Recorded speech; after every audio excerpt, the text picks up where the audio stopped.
Please find a comfortable place to sit. Place your hands on your legs. Close your eyes or keep a soft focus on the screen. Take a deep breath in and out. A deep breath in and out. Continue to breathe deeply and slowly.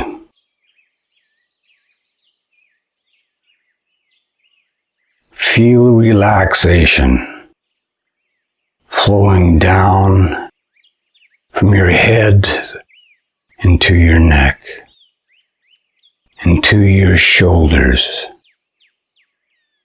down your arms, and into your hands and your fingers. Relax down into your chest, into your stomach, and down your legs, into your feet. Continue to breathe deeply and slowly.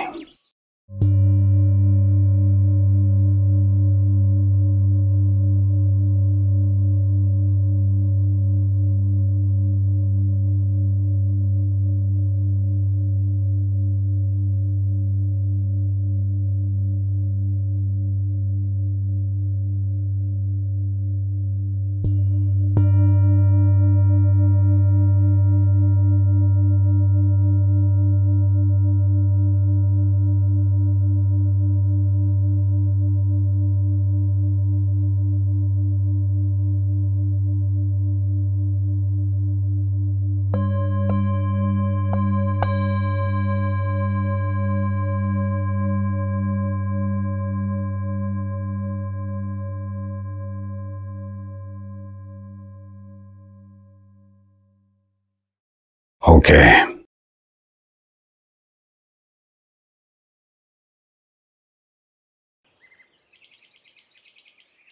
Welcome to the 11th lecture of my happiness class.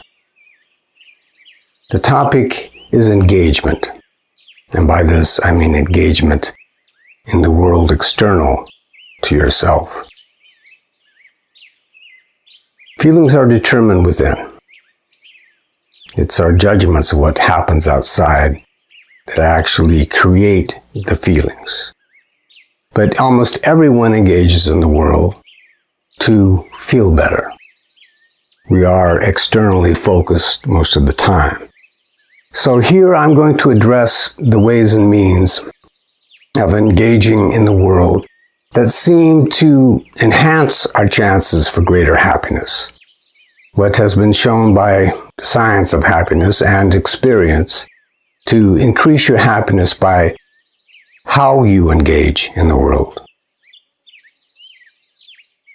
I ask my students, I think I've mentioned this before, are you in college mainly for the knowledge or the degree to get a better job? You probably know what the answer is. Almost everyone is there to get a better job. That's right, they're not really there for the knowledge itself. So, jobs are obviously a central focus of people. It's why they go to college, why they prepare for certain careers. It's what they do when they go out on the job market looking for a job. Is focused on a job as a major strategy that people have for becoming happier. Jobs are important. Here I show some YouTube videos, a lot of them TED Talks, where people talk about finding your passion. And when it comes to a job, yes, it will support you financially, security, and be able to buy the stuff that you want, but actually enjoying your job is going to contribute a great deal to your happiness. The idea of finding your passion is to find what you really enjoy doing. Hopefully what you enjoy most doing. And then look for a job that will allow you to do what you most enjoy. And when I show these YouTube videos in this class, it's people talking about finding your passion and how important it is. Students are often advised to take a major, quite often their parents advise this, to take a major where the most jobs are. Take a major, there aren't any jobs in what you want to study here. I mean, maybe you like art, but there aren't any jobs there. Music, forget about it. So they're advised to find a job where the most jobs are, and jobs with the higher pay. That's the advice given many students. And they pick their major according to that. It's bad advice. And better advice is, go with your heart, not your head. Now, of course, that's going to go against a lot of conventional wisdom, although more and more people are saying this. Go with your heart. And say, well, you're not going to find the jobs. Here is one of those magical things in life. If you are focused on finding a job where you can exercise your passion, or even when it's just part of the job, you can exercise your passion to some degree, what you will find is you eventually will get a job like that. Now, the conventional wisdom says no, it isn't out there, here's the statistics, but go with your heart, and what you will find is that eventually you will find that job. That is what many people say is key to a happier life. Go with your heart, and the doors will open. But first you have to find your passion. You have to become really aware of what it is you really enjoy doing.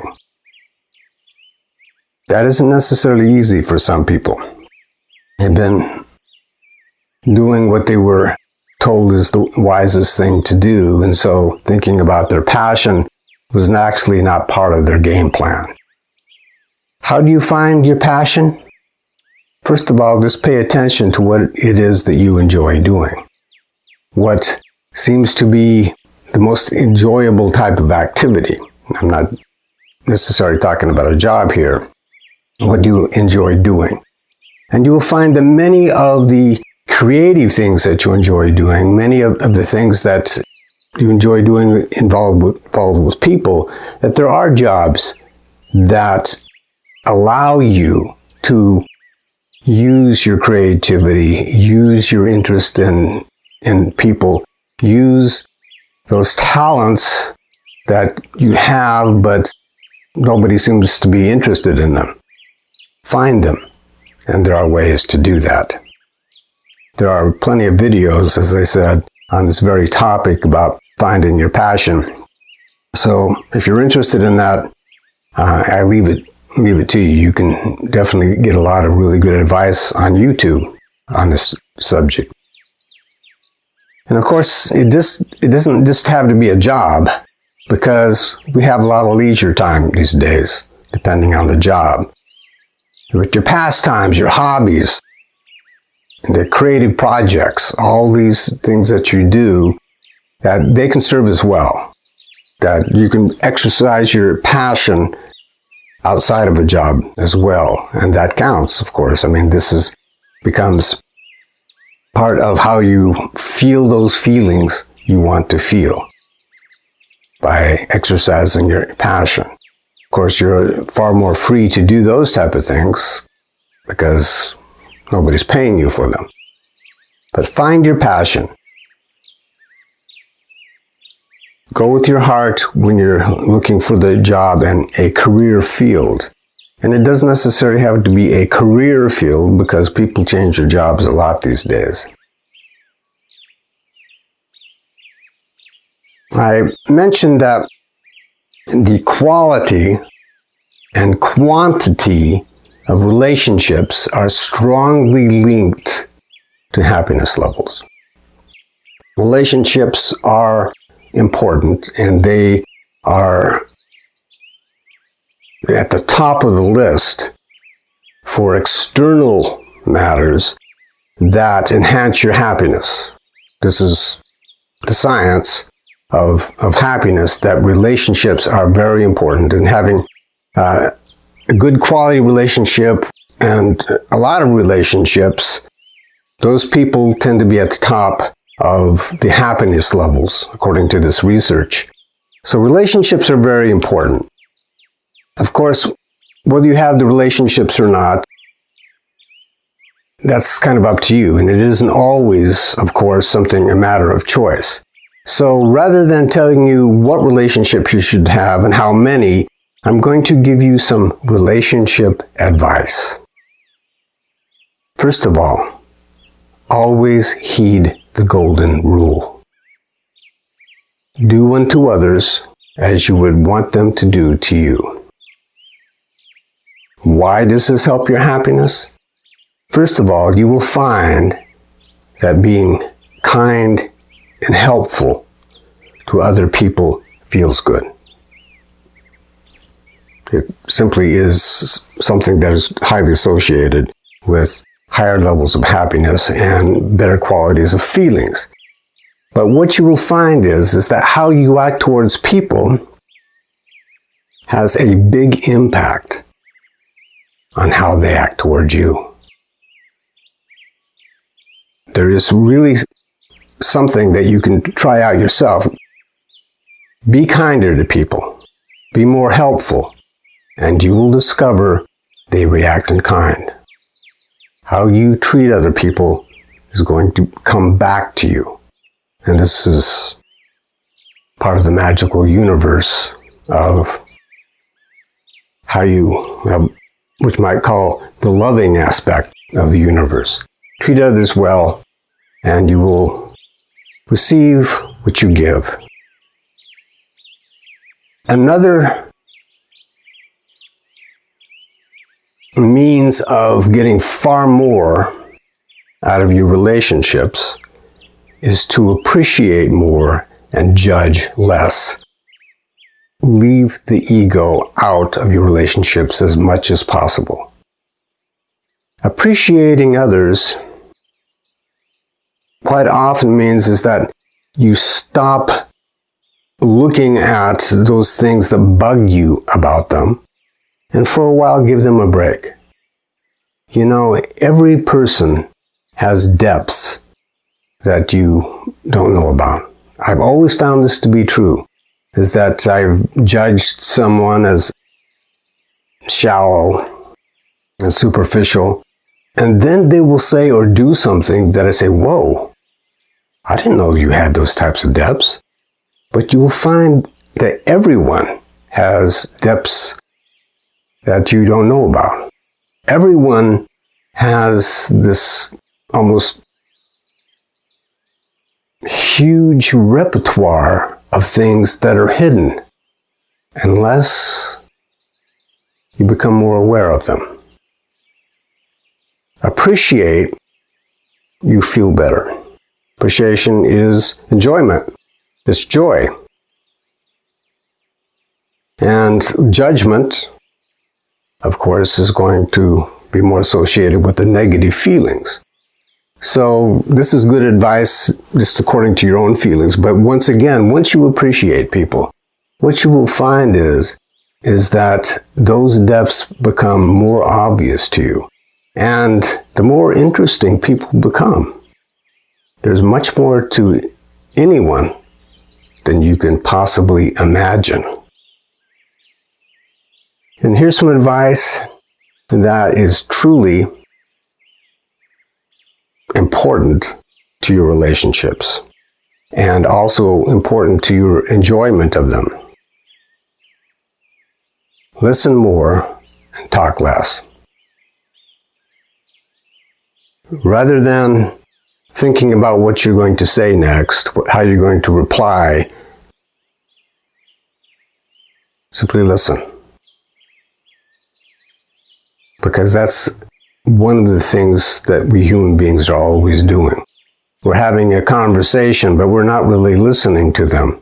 We're thinking of what we're going to say next, and we're not really interested in an exchange here. I have things to say, but listen. Listen more. The replies aren't going to be that difficult to come up with when they're ready for it. Now listen to them more.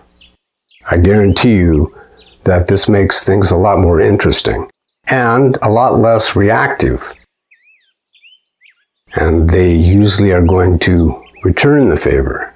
You listen, and they will catch on. They will also listen more. You should also see a conversation as a creative activity. You know, there's a great deal that goes into a conversation that requires creativity. The words you choose, the feelings that you express. Conversations really are an art, a creative art.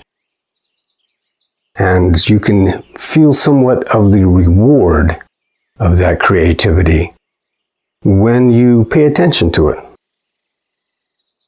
Some people are really great conversationalists.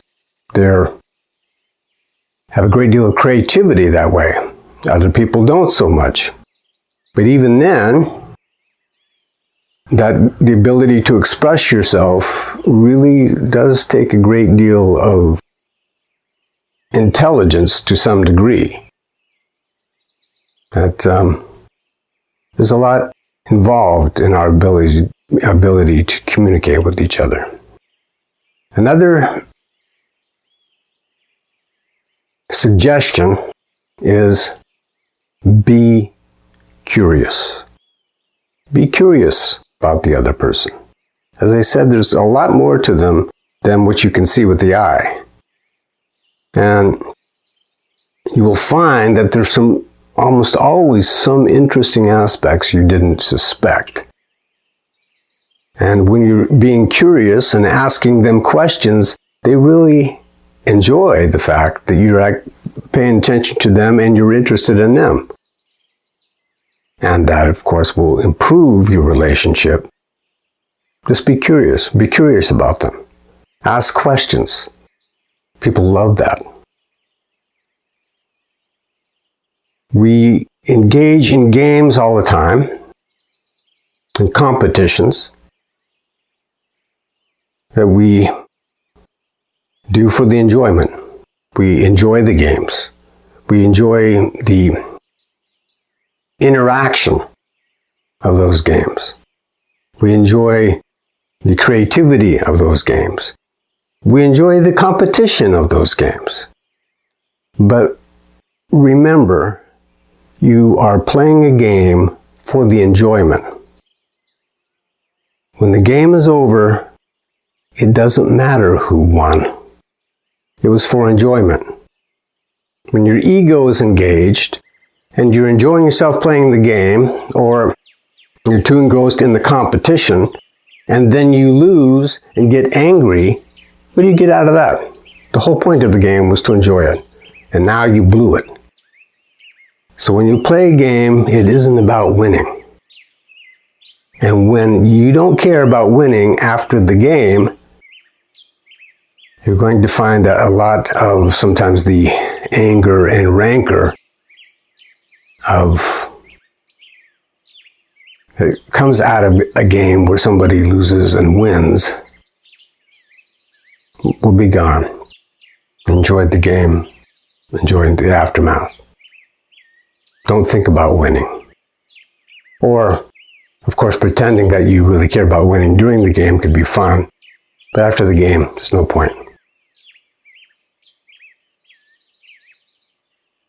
I've said a number of times that it feels good to do good. This is certainly something that has been strongly shown in the research. It feels good to do good. So being kind, helpful, compassionate, and serving others are strongly linked to higher levels of happiness. It makes you feel good when you do it. So acting that way, as I said, the golden rule aspect of treat others how you want to be treated yourself is already pretty much primed to help you become happier. You're going to feel happier just by doing it. So what can you do to feel those feelings more? Well, a lot of my students say that they chose their field of work because they're helping people. I said, nursing, education, there's a lot of jobs that are tied to that. And even people who are working jobs where they're really not serving people that much, that it does make them feel better when they feel that they are doing something to make the lives of others better. So jobs aimed at serving others are going to help you get this feeling on your job. But there are many ways that you can make a difference in people's lives, right? That you can do it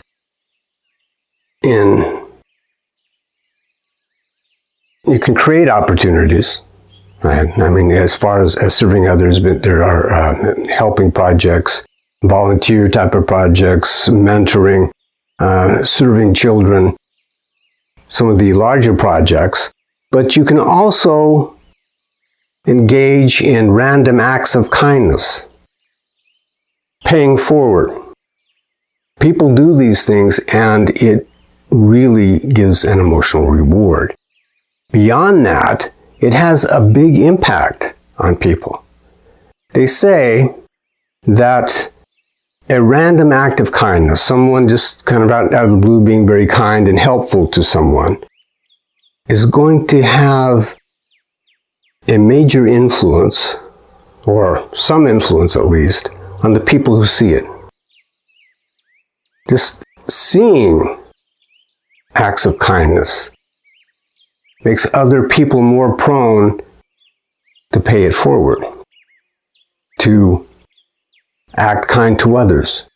And so a single act of kindness can have an effect way beyond that original act. It can affect people through a rippling effect of acts of kindness.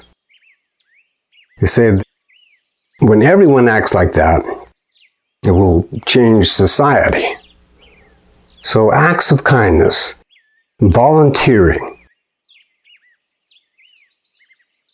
going out of your way, for example, paying it forward type of thing, putting a change in someone's parking meter. All those type of things are ways that people can feel better and reach more happiness by engaging with others. So go with your heart here. Be kind. Be helpful. Be serving other people, and that will raise your level of happiness. Remember that in the accounting of the heart, that the giving is the receiving. What you give out of your heart in terms of how you treat people and regard people, you receive back. So a major piece of advice: be kind, be nice, be helpful, be good. Something that isn't for everybody, because I've had students, when I talk about nature, being in nature, and that how much solace you can get from nature, how much enjoyment you can get out of it, some of them aren't buying it. I've had students live in the city, say they prefer the city. I can't say that that's wrong. You should enjoy wherever you are. But I really do believe that learning how to find the peace and joy of nature is important. It isn't practiced as much as it used to be. As I said, that many people have modern busy lifetimes, and they're on their smartphone, talking to people a lot and not paying too much attention. But for all of the millennia of human beings on this planet, nature has been a major source of feeling better, of finding more peace, of enjoyment, of wonder. Nature is a major source of happiness, if you will. And engaging in it is one way of engaging to become happier. So you can use any opportunity you can to go for a walk. Even if it's in the city, you can go to a park or some walkway with lots of trees. Water is always good. Most of my students talk about being near bodies of water as something that they most enjoy doing. Whatever makes you feel some more peace and enjoyment and kind of an expanded mind, that's what you should do. So the city parks, the tree-lined streets, and of course if you can go out in the fields and especially some areas where there are paths, through hills or mountains or in the woods, that's a great way to feel better. Engagement in nature. And of course, you can stop and smell the flowers, and plants, the sunrises and sunsets. I always enjoyed the play of light and shadow. That where anything to do with nature is, I've always had this kind of fascination of the play of light and shadow. The sun shining through, but there's still, a lot of shadow. And with movement, etc., I always find that fascinating. And I get a great deal of joy just observing something as simple as that. Of course, gardening, people get a great deal of joy out of caring for animals. Some people are really prone to have very caring feelings towards animals. And engaging with animals is a major source of good feelings, of happier feelings for them. And that's still nature. I mean, even your pet at home, that's nature too. Another suggestion I have is that make life an adventure. Of course, you can go on adventures, take trips, go to new places. If you can, go further abroad and enjoy new cultures.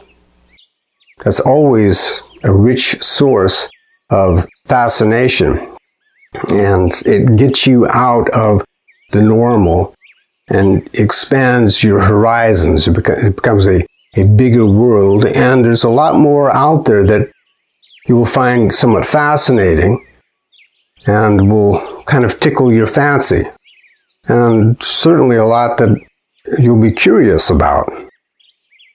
So you can broaden your horizons that way. But it doesn't have to be going on an adventure. Life can be an adventure. In fact, one of the things that's found in the happiness research is that regularly breaking out of your routines, just doing something new, whether it's walking a different way to school or work, doing something out of the ordinary, just acting foolish for a little while, has an impact on your happiness. That doing something new is associated with higher levels of happiness. It's breaking out of your routine. And this could be in your daily life. There are many ways that you can do that. Just break out of your routine and you will feel better. As I said, that's the findings of happiness research.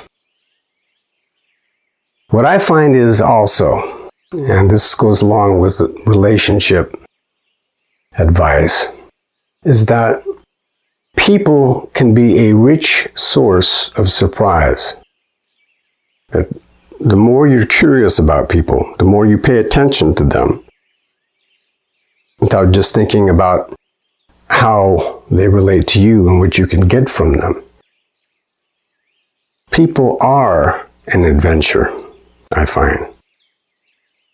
Just getting to know someone new, finding out their stories, the imagination that you can use in engaging with people. People are an adventure if you see it that way. Because when it comes down to it, adventure is an attitude. It isn't what's happening and where you're going. It's an attitude. When you have an attitude of adventure, your life will be more fun and interesting.